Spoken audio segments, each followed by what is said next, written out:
Isaac डार tweet कर रहे हैं कि एंटी पाकिस्तानी कुछ जो है मुल्क में पैनिक फैला रहे हैं। अब वो एंटी पाकिस्तानी नाम लो ना, आपने मेरा नाम लेना है, अली साहब का लेना है, हमाद अजहर का लेना है, शौकत तरीन का लेना है, नाम लो।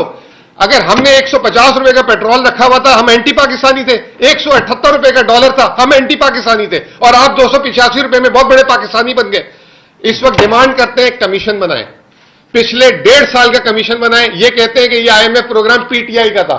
एक कमीशन बनाए जो हमने, पीटीआई ने, जो IMF से मुआहिदा किया और इन्होंने किया है, और दूध का दूध और पानी का पानी सामने करें। और उस वक्त तक इसाक डार जो है रिजाइन देकर बाहर बैठे, फौरन रिजाइन दे। ये जो स्कॉम के साथ जुल्म किया है, नहीं ECL वगैरह ये वो है, एक ये माशी फैसले हैं, वो हम ऐसी हम इन वाली हरकतें नहीं करनी चाहिए। नहीं भागेंगे क्यों, बैठ के जवाब देंगे। माशी गलती हो सकती है, माफी मांगे। और जो लोग कहते थे इसाक डार से माफी मांगे, वो भी फर्क आज आजकल वो किधर छुट्टी मनाने गए हुए।